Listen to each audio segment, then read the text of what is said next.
Hello students. तो आज हम स्टार्ट कर रहे हैं यूनिट 5 इलेक्ट्रोकेमिस्ट्री सेकेंड। पर इसे स्टार्ट करने से पहले मैं आपको कहना चाहूंगी कि जो यूनिट 4 है इलेक्ट्रोकेमिस्ट्री फर्स्ट, वो एक बार प्लीज रिवाइज कर ले, उसके बाद जो है यूनिट 5 स्टार्ट करें। ओके, तो यहाँ पे हम यूनिट 5 में इलेक्ट्रोकेमिस्ट्री सेकेंड में सबसे पहले जो है वो देखते हैं जो हमने प्रीवियस यूनिट में पढ़ा है। जैसे कि दो तरह के सेल पढ़े थे हमने लास्ट वीडियो प्रीवियस। एक तो थे हमारे इलेक्ट्रोकेमिकल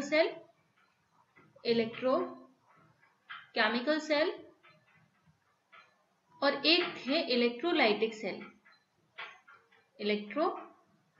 सेल। ठीक है। इलेक्ट्रोकेमिकल सेल में क्या हो रहा था कि कोई भी फिजिकल और केमिकल एनर्जी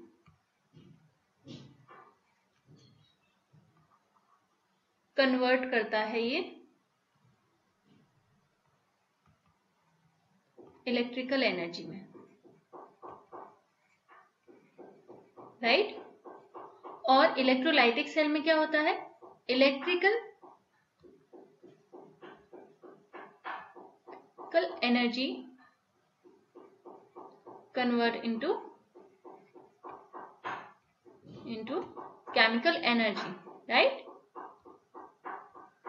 तो ये बेसिक सी डेफिनेशन होती है यहाँ पे इलेक्ट्रोकेमिकल सेल और इलेक्ट्रोलाइटिक सेल में। ओके, अब इलेक्ट्रोकेमिकल सेल में जो हम एक सेल पढ़े थे गैल्वेनिक सेल, इलेक्ट्रोकेमिकल सेल में सेल पढ़े थे हमने गैल्वेनिक सेल। ठीक है, इलेक्ट्रोकेमिकल सेल को ही हम क्या कहते हैं, गैल्वेनिक सेल कहते हैं। और इसमें आपको याद हो तो आपने पढ़ा था डेनियल सेल, एक एग्जाम्पल डेनियल सेल में बेसिकली आपको क्या पढ़ा था आपने, यहाँ पे देखते हैं हम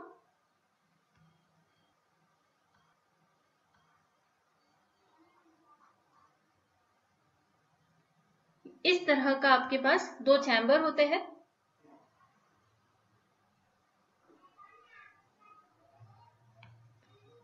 राइट। थोड़ा सा रिवाइज कर लेते हैं सेल के बारे में बस, ठीक है, ताकि आपको अच्छे से क्लियर हो कि क्या बात कर रहे हैं हम। ठीक है,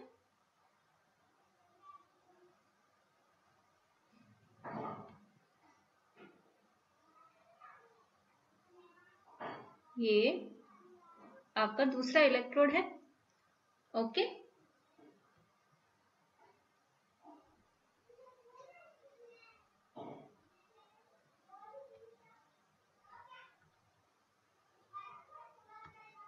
यहाँ पे क्या होता है, दो इलेक्ट्रोड होते हैं, एक तो होता है जिंक इलेक्ट्रोड और एक क्या होता है, कॉपर का इलेक्ट्रोड, राइट।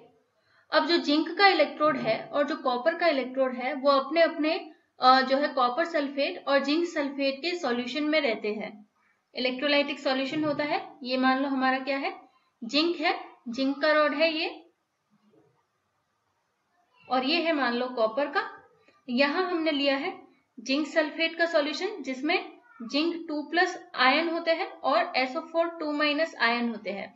इसके साथ ही ये किसमें फिल है, ये वाला किसमें जो है डिप किया हुआ है, कॉपर वाला जो है वो डिप किया हुआ है कॉपर सल्फेट के सॉल्यूशन में, जिसमें ये कॉपर 2+ और SO4 2- के रूप में आयंस के फॉर्म में रहते हैं। और ये बीच में क्या है, ये बीच में आपका सॉल्ट ब्रिज है। क्या है, सॉल्ट ब्रिज, जिसमें आप जो है वो मान लो KCl लेते हैं। ओके, और इस सॉल्ट ब्रिज के थ्रू जो है ये दोनों चैम्बर एक दूसरे से कनेक्टेड होते हैं। ओके, तो यहाँ पे जो गैल्वेनिक सेल है वो बेसिकली उसका एक टाइप है डेनियल सेल। ओके, जिसमें क्या होता है, जिंक की रॉड होती है जो जिंक सल्फेट में डूबी रहती है और कॉपर की रॉड होती है जो कॉपर सल्फेट में डूबी रहती है। ठीक है, तो यहाँ से जो है वो क्या होता है, केमिकल रिएक्शन यहाँ से जो है आयन जो है इस पे डिपॉजिट होते हैं और इलेक्ट्रॉन जो है यहाँ से जो इलेक्ट्रॉन पास होंगे 2 इलेक्ट्रॉन वो मूव करते हैं और यहाँ पे जिस तरह से इलेक्ट्रॉन का मूवमेंट होता है उस वजह से जो है इस पूरे सिस्टम में इलेक्ट्रिसिटी जनरेट होती है, राइट। इलेक्ट्रिकल एनर्जी जनरेट होती है किससे? केमिकल एनर्जी से। यहाँ पे जो भी रिएक्शंस होंगी उनसे जो है वो इलेक्ट्रिकल एनर्जी जनरेट होगी। ये हमारा क्या होता है? ये होता है एनोड। ये क्या होता है? एनोड। मैंने डेनियल सेल को बहुत डिटेल में डिस्कस किया है, यहाँ मैं बस शॉर्ट में बता रही हूँ आपको। ओके, जो 4th यूनिट है उसमें हमने डिस्कस किया है अच्छे से डेनियल सेल को। ओके, ये है हमारा कैथोड। जो एनोड होता है ना, एनोड पे मैंने बताया था आपको, यहाँ पे एनोड पे हमेशा क्या होता है? ऑक्सीडेशन होता है। एनोड पे ऑलवेज ऑक्सीडेशन होगा। और कैथोड पे क्या होगा? कैथोड पे हमेशा रिडक्शन ही होगा, रिडक्शन ही होगा। और ऑक्सीडेशन होगा तो ऑक्सीडेशन किसका होगा? जिंक का होगा, ठीक है। और जैसे ही जिंक का ऑक्सीडेशन होगा तो यहाँ से 2 इलेक्ट्रॉन रिलीज हो जाएंगे, राइट। और ये जो 2 इलेक्ट्रॉन है ये किसके पास जाएंगे? कॉपर 2+ के पास, ठीक है। और ये जो है ग्रहण करके इन इलेक्ट्रॉन को कॉपर में कन्वर्ट हो जाएगा और यहाँ पे इस रोड पर डिपॉजिट हो जाएगा, राइट। तो इस तरह से जो है कैथोड पर रिएक्शन होती है ऑक्सीडेशन की, और एनोड पर रिएक्शन होती है ऑक्सीडेशन की, कैथोड पे होती है रिडक्शन की। तो ये जो दोनों रिएक्शंस है, इन रिएक्शंस को ही क्या कहते हैं हम? इलेक्ट्रोड रिएक्शन कहते हैं। इन रिएक्शन को क्या कहते हैं? इलेक्ट्रोड रिएक्शन कहते हैं, ठीक है। इस तरह की, ये तो सिर्फ एक सेल का एग्जांपल दिया है, बहुत टाइप के सेल्स होते हैं उनमें इस तरह से जो है वो एनोड पे ऑक्सीडेशन होता है और कैथोड पे रिडक्शन होता है। और इस तरह की रिएक्शंस को जो है हम क्या कहते हैं? इलेक्ट्रोड सेल कहते हैं, राइट। अब जो आपके इस यूनिट का 5th यूनिट का जो पहला टॉपिक है वो हम स्टार्ट करते हैं यहाँ पे नर्न्स्ट इक्वेशन। ये आपके सिलेबस का पहला टॉपिक है नर्न्स्ट इक्वेशन। ओके, अभी तक जो हमने पढ़ा है वो थोड़ा सा मैंने आपको रिवाइज करवा दिया और थोड़ा सा आइडिया दे दिया कि आगे जो हम पढ़ेंगे, मैं कहीं पे कहूँ electrode reaction, cathode, anode, cell, electrochemical cell, तो आपको याद रहे कि मैं किस जो है कंसेप्ट की बात कर रही हूँ, राइट। चलो, तो यहाँ पे वापस से मैं एक बार रिपीट करना चाहूंगी कि प्लीज आप एक बार 4th यूनिट वापस से रिवाइज कर लो, फिर ही 5th यूनिट देखना, आपको ज्यादा अच्छे से क्लियर होगी चीजें। ओके, चलो। अब नर्न्स्ट इक्वेशन में बेसिकली क्या होता है? नर्न्स्ट इक्वेशन में आपने करना है इलेक्ट्रोमोटिव फोर्स को कैलकुलेट, ठीक है। तो यहाँ पे लिखेंगे कि किसी भी सेल का, नर्न्स्ट इक्वेशन में क्या होता है? किसी भी सेल का इलेक्ट्रोमोटिव फोर्स यानी कि विद्युत वाहक बल अभिक्रिया में भाग लेने वाले, यानी कि रिएक्शन में पार्टिसिपेट करने वाले सब्सटेंसेस के कंसंट्रेशन या फिर एक्टिविटी पर निर्भर करती है। अब देखो, इलेक्ट्रोमोटिव फोर्स भी हम डिटेल में पढ़े हैं 4th यूनिट में, और एक्टिविटी के बारे में भी हमने अच्छे से पढ़ा है 4th यूनिट में, राइट। तो यहाँ पे मैं कह रही हूँ कि किसी भी सेल का अगर आपने इलेक्ट्रोमोटिव फोर्स निकालना है किसी भी सब्सटेंस का, तो उसके लिए आपको जरूरी रहता है क्या पता रहना? उसकी कंसंट्रेशन। पर याद रखना, यहाँ पे हम आयनिक सब्सटेंसेस की जब बात करते हैं तो कंसंट्रेशन से भी बेटर होता है कि हम एक्टिविटी कंसिडर करें। आयंस के केस में हम क्या कंसिडर करना ज्यादा सही रहता है? उन जो सब्सटेंस है उनकी एक्टिविटी को कंसिडर करना ज्यादा बेटर ऑप्शन है, राइट। तो हम यहाँ पे जब भी ये इक्वेशंस पढ़ेंगे और जिसमें जहां पे भी आयंस आएंगे तो वहां पे हम कंसंट्रेशन की जगह कौन सी टर्म यूज करेंगे? एक्टिविटी टर्म यूज करेंगे। ओके, जैसे कि गैस के लिए हम क्या करते हैं? कंसंट्रेशन की जगह प्रेशर यूज करते हैं, प्रेशर वाला टर्म, वैसे यहाँ पे जो है हम एक्टिविटी टर्म यूज करेंगे आयंस के लिए ज्यादातर, राइट। तो यहाँ पे अगर आपकी एक नॉर्मल इक्वेशन है जो कि आयनिक सब्सटेंसेस के लिए हो रही है, तो आप इस तरीके से जो है उसे रिप्रेजेंट कर सकते हैं। कितने भी हो सकते हैं ये, ठीक है। और ये कन्वर्ट होता है फिर प्रोडक्ट में। ओके, ये कन्वर्ट होता है प्रोडक्ट में। और यहाँ पे ये जो स्मॉल a b c और d है, ये बेसिकली क्या बताते हैं, ये इनकी एक्टिविटी को बताते हैं, राइट। अब देखो यहाँ पे द्रव अनुपाती नियम पढ़े थे, द्रव अनुपाती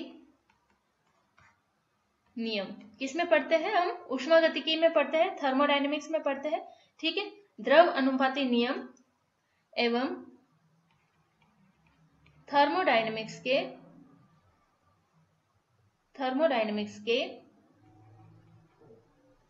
फ्री एनर्जी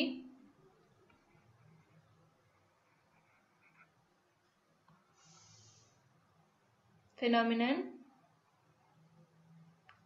के आधार पर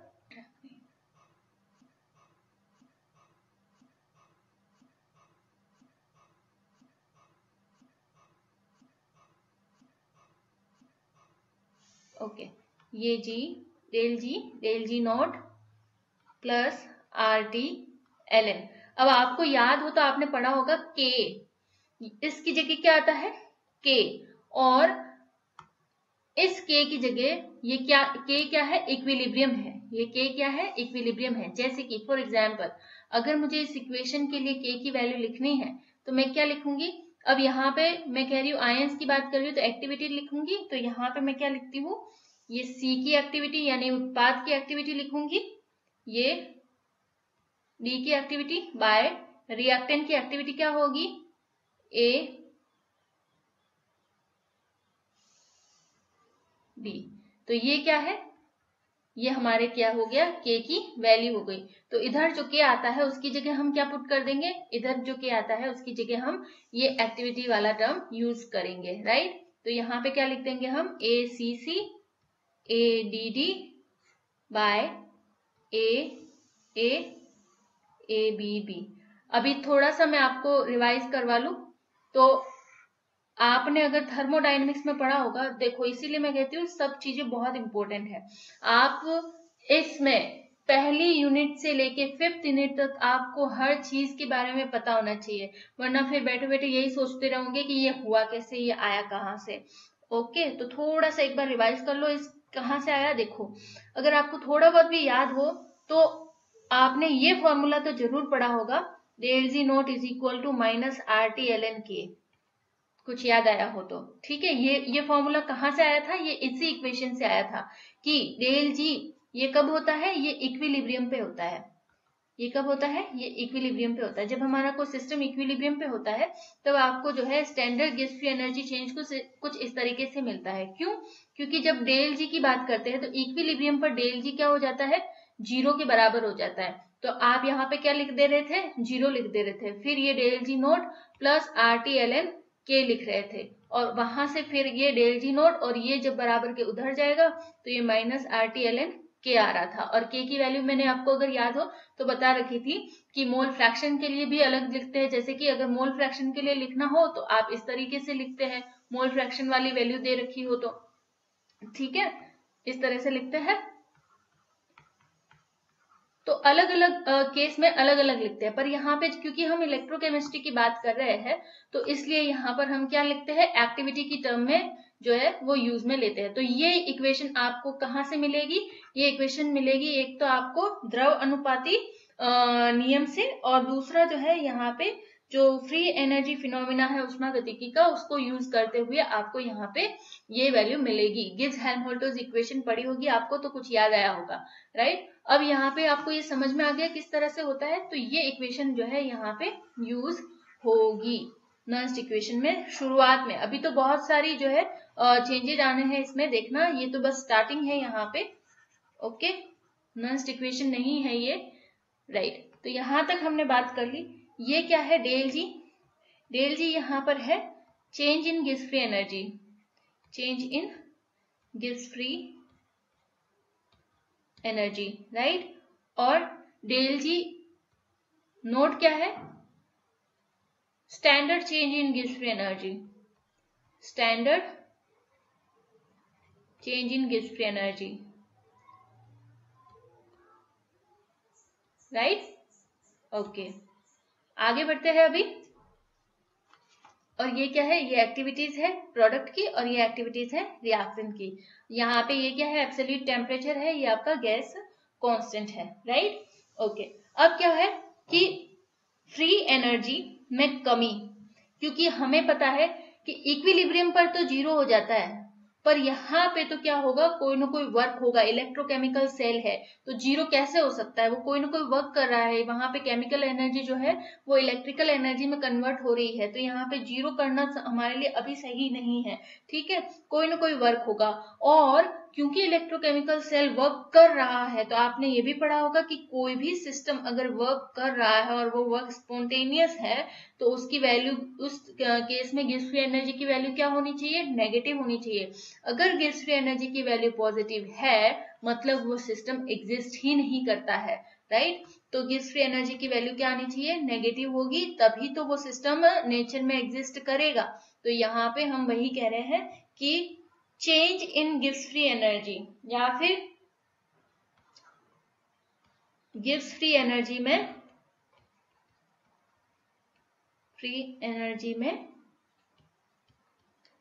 कमी क्या होती है, वो किसके बराबर होगी, किया गया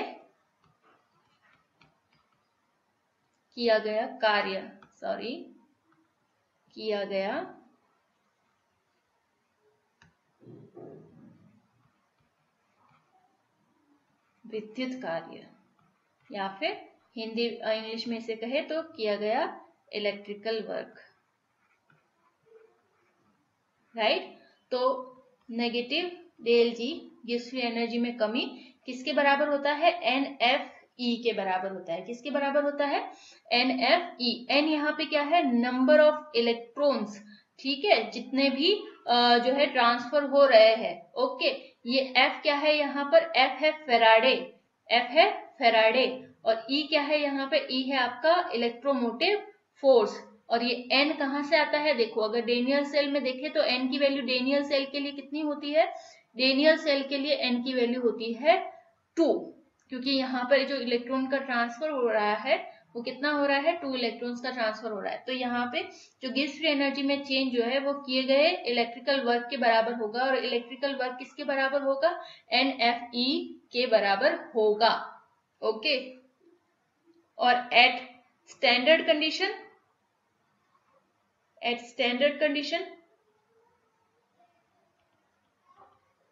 अगर कंडीशंस जो है हमारी स्टैंडर्ड ली गई है, तो उस टाइम पे आपको ये वैल्यू मिलेगी, राइट, ये वैल्यू मिलेगी। ओके, तो अभी हमारे पास क्या है, अभी हमारे पास दोनों वैल्यू है। एक तो हमारे पास जो है वो डेल जी नोट की भी वैल्यू है और डेल जी की भी वैल्यू है, तो यहां से हमें ये दोनों वैल्यू मिल गई है। तो ये क्या कर देंगे हम, यहाँ पे कहाँ पे पुट कर देंगे, ये इक्वेशन नंबर 1 में पुट कर देंगे। इसको दे दो इक्वेशन नंबर 2, इसको दे दो इक्वेशन नंबर 3, ठीक है। तो इक्वेशन नंबर 1 में पुट करें तो डेल जी था, यहाँ पे माइनस भी है तो हम लिखेंगे माइनस NFE, ये भले माइनस आप इधर ले लो, राइट। तो ये क्या हो गया, माइनस NFE, फिर क्या था, डेल जी नोट था, तो माइनस NFE नोट, और ये क्या हुआ हमारा, ये था आपका RT ln ACC into ADD bye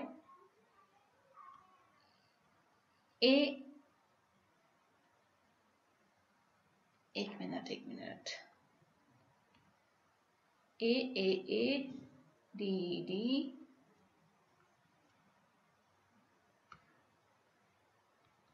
DDA into ABB, ये हो गई आपकी इक्वेशन।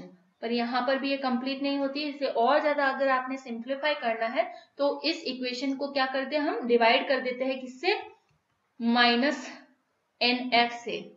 तो इक्वेशन 4 को माइनस NF से डिवाइड करने पर तो जैसे ही आप डिवाइड करेंगे, तो देखो मैं यहाँ पे डायरेक्ट कर रही हूँ, पर आप इसको लिखना सही से, ठीक है। ये मैं माइनस NF से डिवाइड करूँ इसको भी मैं माइनस NF से डिवाइड करूं और इसको भी मैं माइनस NF से डिवाइड करूं तो ये क्या हो जाएगा, ये दोनों कैंसिल हो जाएंगे एक दूसरे से, यहाँ पे ये भी कैंसिल हो जाएगा और यहाँ पे ये क्या आ जाएगा, इधर माइनस साइन आ जाएगा, नीचे NF आ जाएगा। तो अब इक्वेशन नंबर 4 को आप किस तरह से लिख सकते हैं, डिवाइड करने के बाद ये आ जाता है यहाँ पे E, ये रह जाता है E नोट, यहाँ आ जाता है minus RT by NF ln ACC ADD AAA ABB, right. तो ये हो गया आपका नर्स्ड इक्वेशन, ये है आपका nursed equation. Equation 5th is known as nursed equation. ओहो,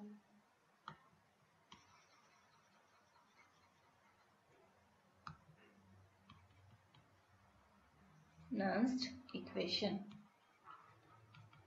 राइट। तो इस तरीके से आप नर्स्ड इक्वेशन प्राप्त कर सकते हैं और नर्स्ड इक्वेशन से आप किसी भी सेल का इलेक्ट्रोमोटिव फोर्स भी कैलकुलेट कर सकते हैं अगर स्टैंडर्ड कंडीशन पर उसके इलेक्ट्रोमोटिव फोर्स दे रखे हो और उनकी एक्टिविटीज दे रखी हो तो आप स्टैंडर्ड भी कर सकते हैं, आप नॉर्मल जो उसका इलेक्ट्रोमोटिव फोर्स है वो भी कैलकुलेट कर सकते हैं। अगर कोई भी एक वैल्यू नहीं दी हुई हो तो वो हम यहाँ इस इक्वेशन से कैलकुलेट कर सकते हैं, ठीक है। तो ये आपकी nursed equation.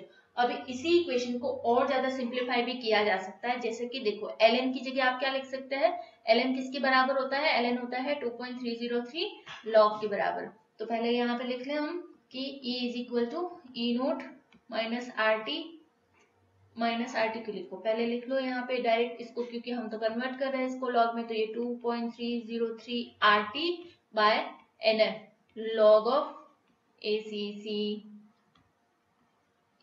ADD AAA ABB, ठीक है। इसके बाद जो है आपने क्या करना है, यहाँ पे 2.303 ये क्या है, R और T स्टैंडर्ड कंडीशन पे अगर कहे हम, ठीक है, मैं कहूँ यहाँ पे कि एट 25 डिग्री सेंटीग्रेड, तो यहाँ पे 2.303 तो है, R की वैल्यू क्या होती है 314 होती है, ठीक है। और टेम्परेचर हमने क्या ले लिया, टेम्परेचर हमने ले लिया है 25 डिग्री सेंटीग्रेड, और इसे केल्विन में लिखेंगे तो क्या करेंगे 25 तो ये है, और केल्विन में करना है तो इसमें ऐड कर दो 273, और नीचे जो है आपका मान लो n तो कुछ भी हो सकता है, ठीक है, 2 भी हो सकता है, 3 भी हो सकता है, 4 भी हो सकता है, तो ये तो क्या है वेरिएबल है, ओके।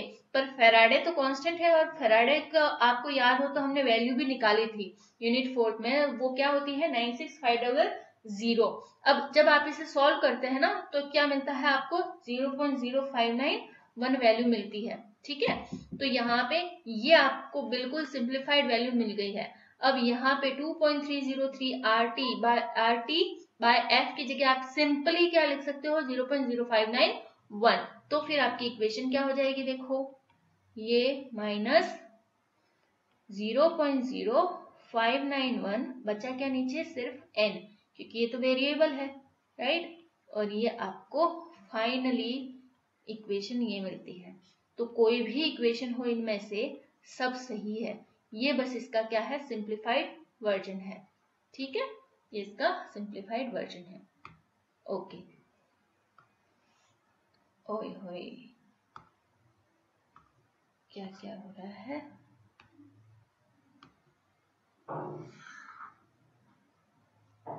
Right, okay.